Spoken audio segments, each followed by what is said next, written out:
የፍትህ መጓደል ሰው ቢያስቸግር ሁሉም አገር ጥሶን ይሰደድ ጀመር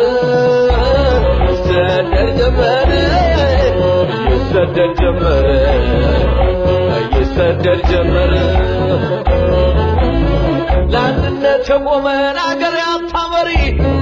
ለአንድነት የቆመን አገር ያታመሪ ይኸው ታሰማለች ለልጆቿ ጥሪ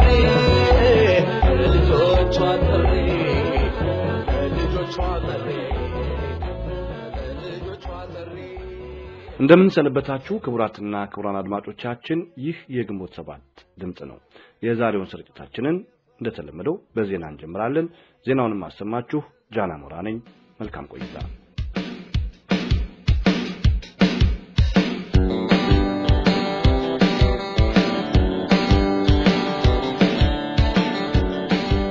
በልምምድ ላይ የነበረ የኢትዮጵያ ተዋጊ ሄሊኮፕተር በዋና አብራሪው አስገዳጅነት ኤርትራ ገባ ሲል የፋሺስት ወያኔ መከላከያ ሚኒስትር አስታወቀ ሚኒስትሩ በሰጠው መግለጫ ተዋጊ ሄሊኮፕተሩ ባለፈው አርብ ከጧቱ 2:35 ጀምሮ በመደበኛ የስልጠና ልምምድ ላይ የነበረ ሲሆን ከጥቂት ጊዜያት በኋላ ሄሊኮፕተሩ ከግንኙነት ውጪ በመሆኑ በሰራዊቱ በአካባቢው ማህበረሰብና በአጋሮች ለተከታታይ ቀናትና ሰዓታት ፍለጋ ሲደረግለት መቆየቱን አስታውሶ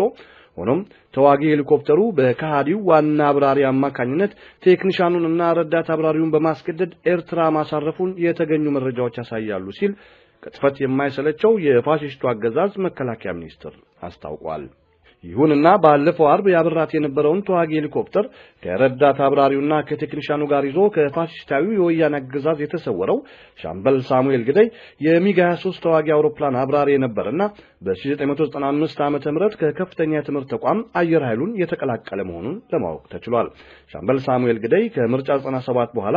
አገዛዙ በህዝቡ ላይ በሚያደርሰው በደልና ጭፍጨፋ በአገዛዙ ላይ ጥያቄ ማንሳት መጀመሩና በተለያዩ መንገዶችም ተቃውሞን ማሰማት መቀጠሉ በወያኔ አለቆቹ ጥርስ ውስጥ እንዲገባ እንዳደረገው ከአየር ኃይል ምንጫችን ለመረዳት ችለናል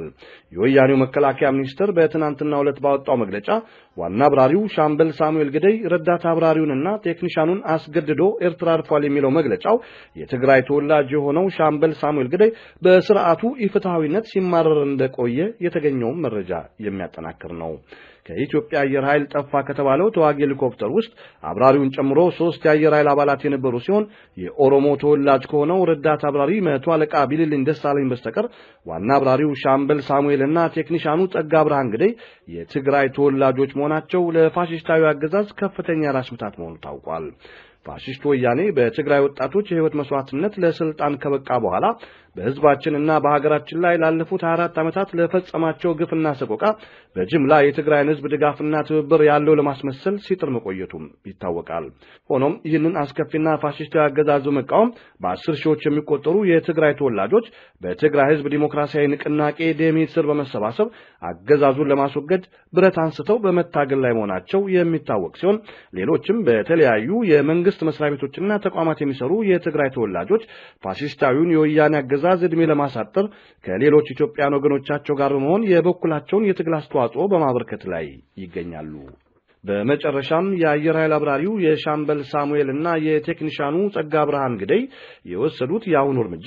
ዘረኛው የወያኔ አገዛዝ በመከላከያ ሰራዊት ውስጥ ያገዛዝ ዘመኔን ያራዝሙልኛል ብሎ የሚተማመንባቸው የትግራይ ተወላጆች ፋሺስቱ አገዛዙን ጥለው መሰወራቸው እንዳስደነገጠውና የአብራሪዎቹም እርምጃ ተከትሎ ሌሎችም የሰራዊቱ አባላት አገዛዙን ከድተው ሊሄዱ ይችላሉ የሚል ስጋት ውስጥ መግባቱን ያገኘነው መረጃ ያመለክታል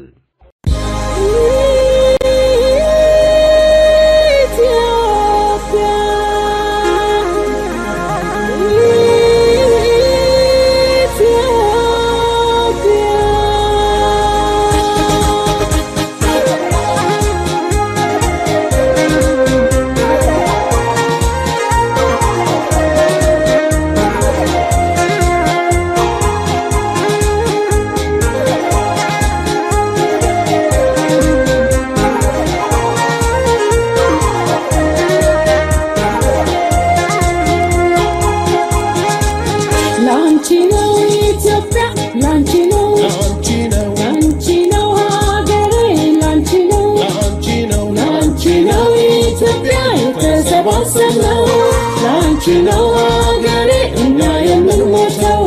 ላንቺ ነው ኢትዮጵያ ላንቺ ነው ላንቺ ነው ሀገሬ ላንቺ ነው ላንቺ ነው ኢትዮጵያ የተሰባሰብነው ላንቺ ነው ሀገሬ ደሜን የማፈሰው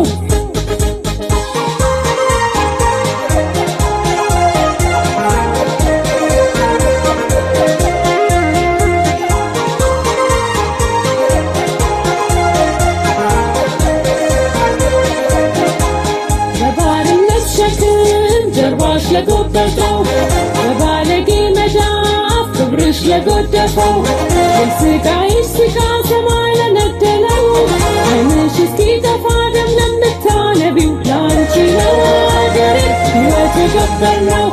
ወገን ደራሽ አጥተሽ እስምሽ ለተናገው የመኖር ምኞትሽ ተሟጦ ላለቀው ከውሻ ተሻምተው ለሚያዱት ልጆችሽ ለዓለም ጨረታ ለቀረበው ትንስሽ ላንቺ ነው ኢትዮጵያ የደሙት ልጆችሽ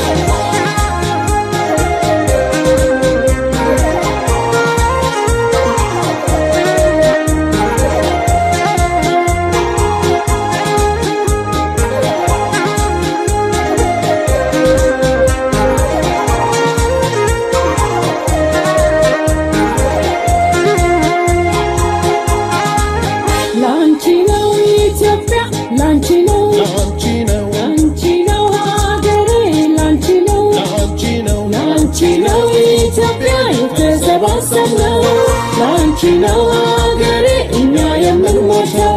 ላንቺ ነው ኢትዮጵያ ላንቺ ነው ላንቺ ነው ሀገሬ ላንቺ ነው ላንቺ ነው ኢትዮጵያ የተሰባሰብነው ላንቺ ነው ሀገሬ ደሜን የማፈሰው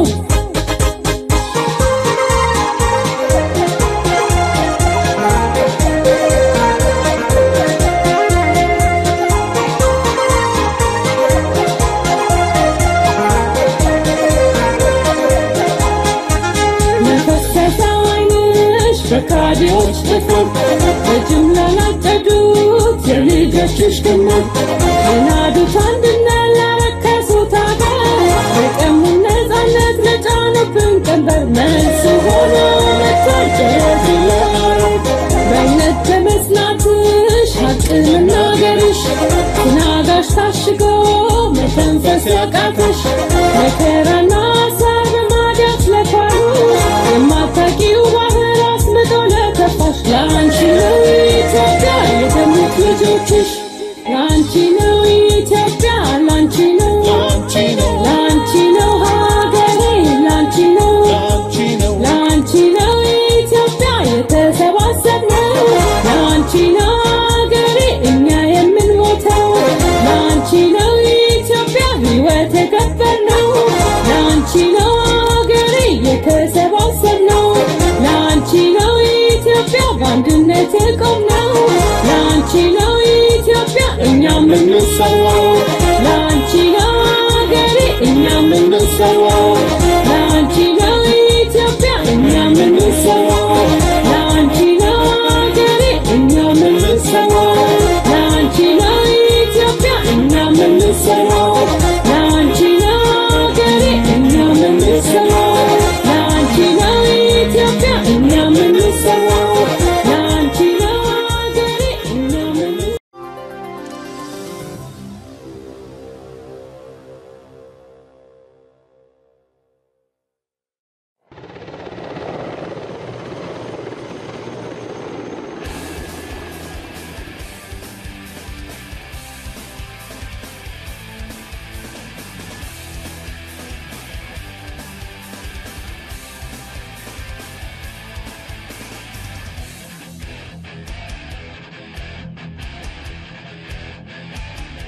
The Army multipurpose Mi-24 combat helicopters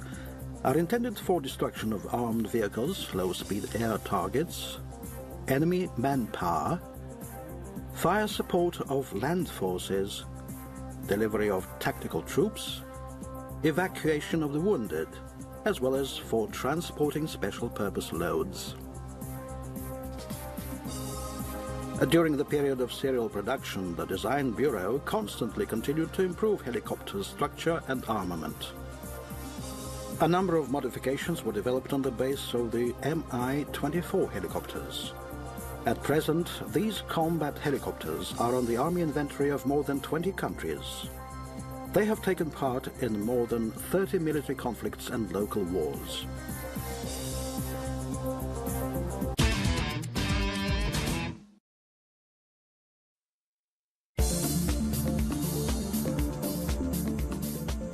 The helicopter is equipped with two TV3 117 VMA turboshaft engines, each of 2,200 horsepower. It has high performance in a wide range of altitudes and temperatures. The helicopter's power unit is fitted out with a dust protection device and exhaust heat shields. When flying at high altitudes, for protection against icing, the helicopter has an anti-icing system. The pilot and operator are arranged in tandem. For the crew's normal vital activity in flight, there is an automatic air pressure regulating system and an air conditioning system, providing the crew's operation in a temperature range from minus 50 degrees centigrade to plus 37 degrees centigrade. For flying at altitudes above 3,000 meters, the helicopter is fitted out with oxygen equipment. High combat survivability of the Mi-35 helicopters is ensured by the duplication and reservation of the most vitally important systems: highly efficient cockpit, engine compartment, main gearbox compartment, hydraulic compartment armoring. Sealing and filling of fuel tanks with foam polyurethane significantly enhances the helicopter's survivability when hit by bullets and fragments, and blocks fuel leakage within 6 to 8 hours.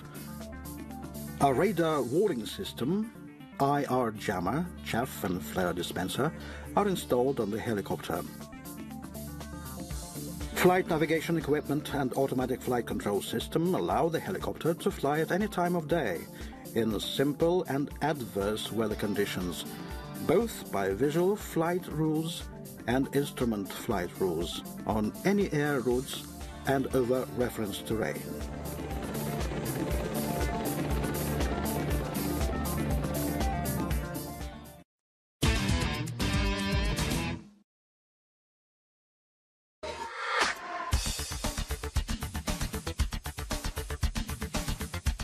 Effective small arms gun, rocket and bomb armament allows the helicopter to accomplish various combat missions on destruction of ground and air targets. Depending on the preset task, the helicopter has more than 10 armament versions. The helicopter's armament includes a movable machine gun unit with a 4-barrel machine gun, caliber 12.7 millimeters, universal gun containers with a 23 millimeter gun, unified helicopter pods with a machine gun or grenade launching version, a Sturm anti-tank complex with Sturm V missiles, rockets caliber 57 millimeters, 80 millimeters with different types of warheads, and bombs caliber from 50 to 500 kilograms and incendiary tanks. In order to increase firepower, an Mi-35 gun version of the Mi-24 helicopter was created. Instead of the built-in movable machine gun unit, a fixed gun unit with a 2-barrel 30mm caliber gun is installed on the RH side of the nose section. Apart from the combat version, the helicopter can be used as a number of other versions. The medical version makes it possible to transport 2 wounded or sick people in upright position and 2 in prone position. The troop-carrying version can transport up to 8 paratroopers. The transport version is designed to transport ammunition and small cargoes of up to 1,500 kilograms inside the cargo compartment, and also carry large cargoes of up to 2,400 kilograms on an external sling.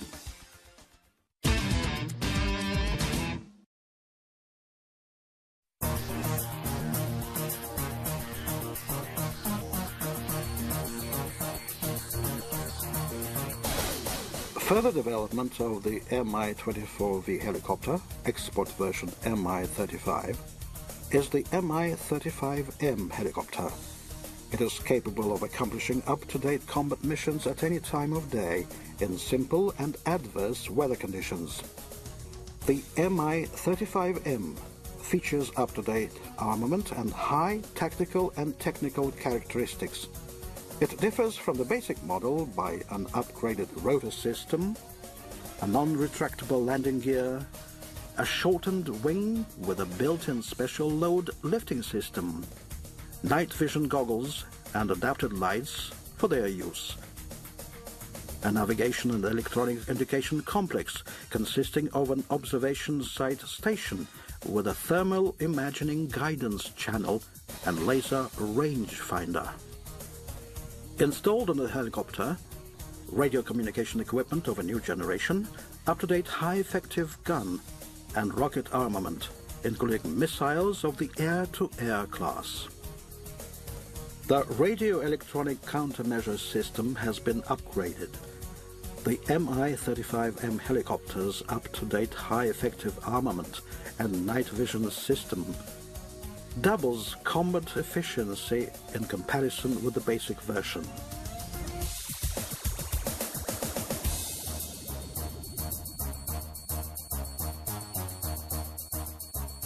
There are great hopes in another upgrading version developed on the basis of the Mi-35. On this helicopter, as on the Mi-35M, the fuselage is being modified and the lights are being adapted to night vision goggles. The radio electronic complex Brio 24 and the night thermal imagining guidance systems, however, together with the standard day guidance equipment, are intended for providing round-the-clock application of all types of the helicopter's guided and unguided armament.